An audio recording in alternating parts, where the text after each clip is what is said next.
प्रिय बच्चों, हम आप सभी लोगों को लेसन थर्ड जो सामाजिक संस्थाएं, निरंतरता एवं परिवर्तन है, उसके बारे में चर्चा कर रहे थे, जिसमें कुछ शेष भाग रह गया था।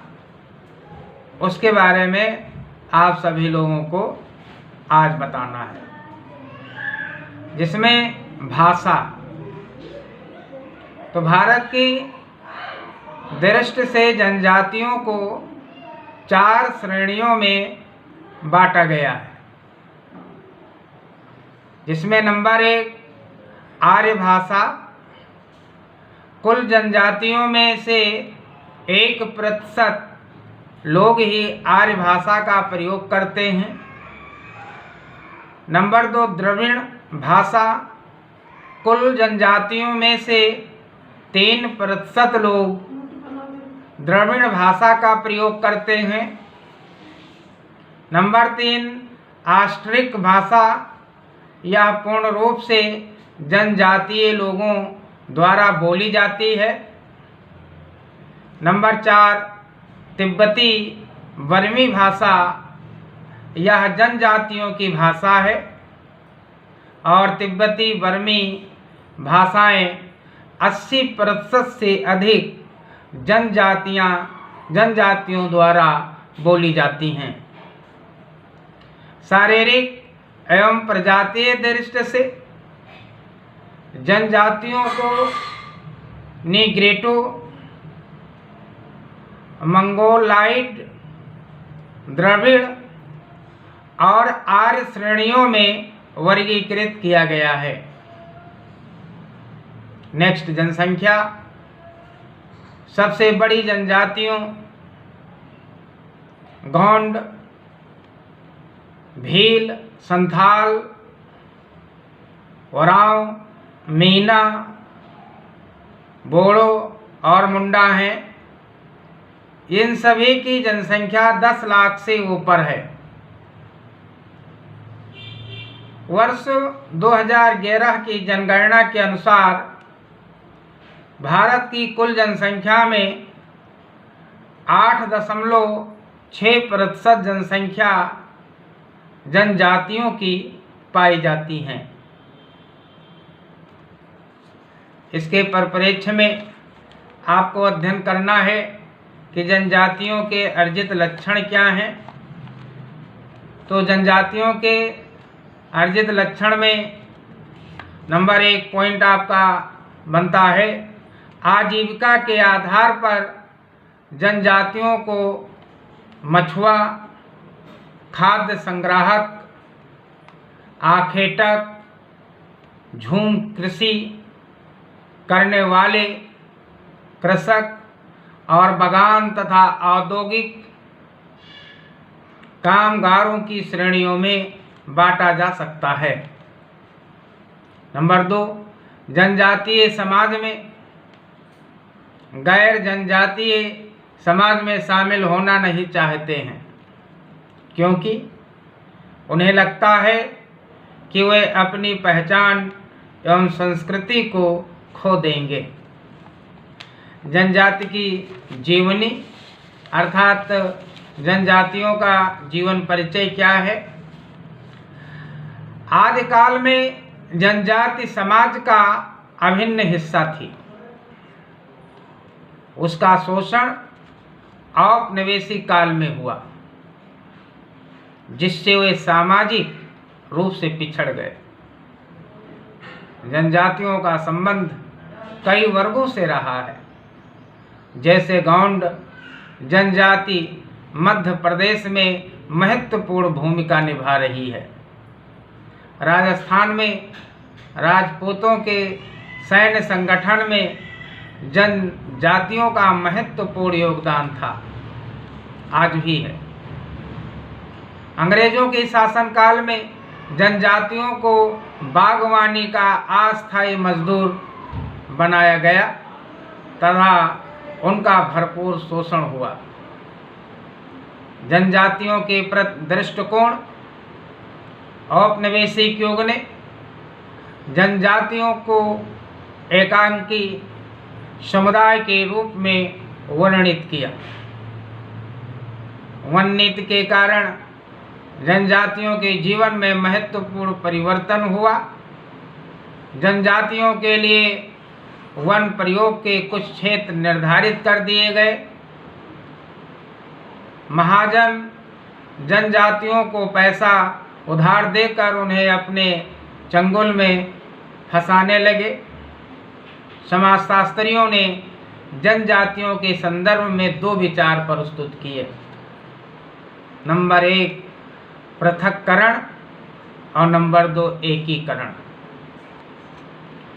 तो पृथक्करण में अगर आप देखें तो जनजातियों को उनकी निजता के साथ छेड़छाड़ नहीं करनी चाहिए थी तथा महाजनों द्वारा शोषण पर रोक लगानी चाहिए थी।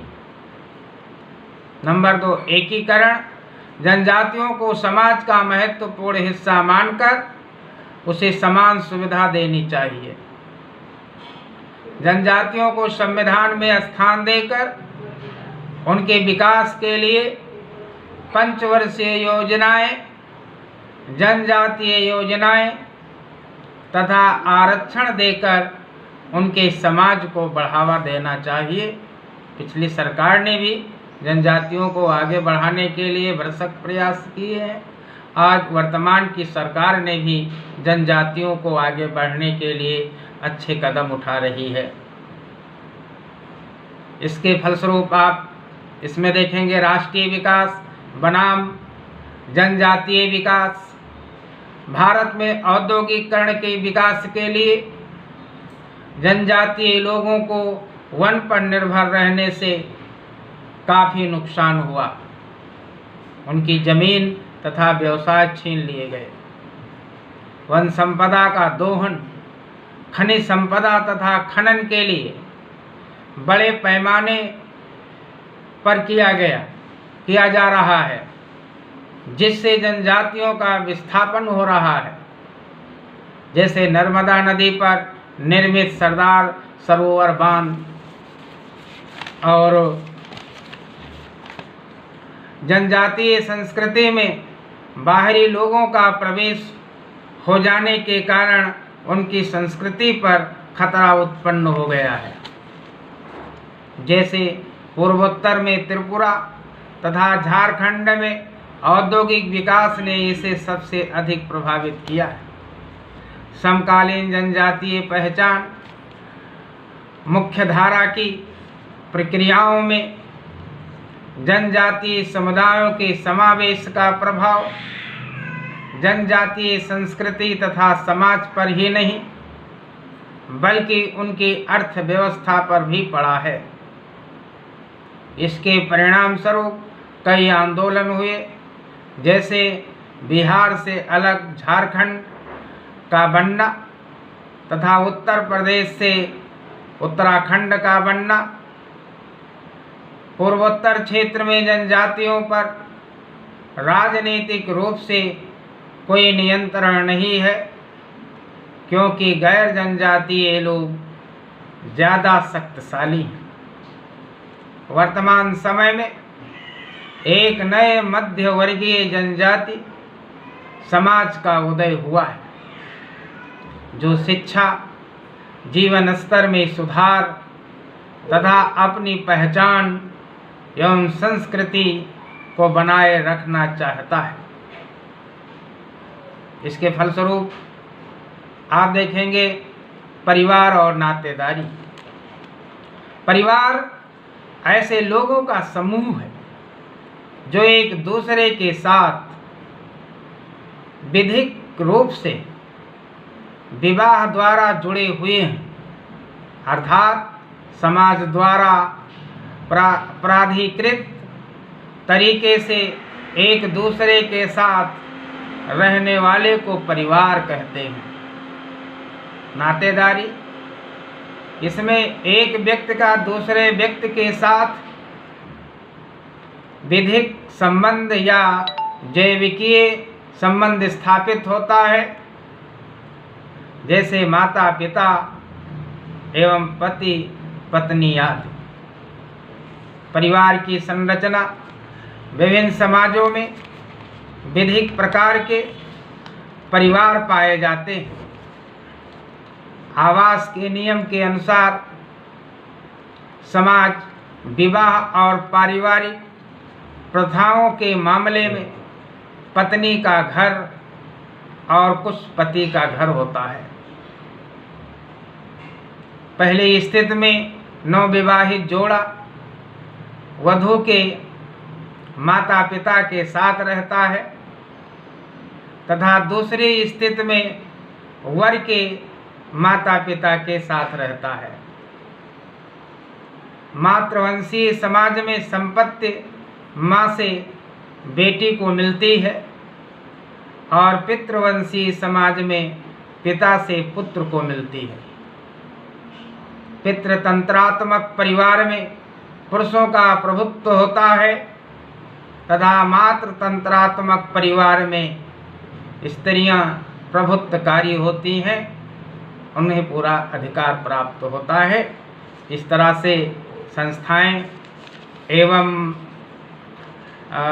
निरंतरता और परिवर्तन के बारे में इस लेसन का वादन पूर्णतः समाप्त होता है और कल इस लेसन के बहुविकल्पीय, अति लघुत्तरीय, लघुत्तरीय, दीर्घोत्तरीय के प्रश्न आपके नंबर व्हाट्सएप नंबर पर प्रेषित कर दिए जाएंगे और उम्मीद है कि आप इसे अवश्य करेंगे।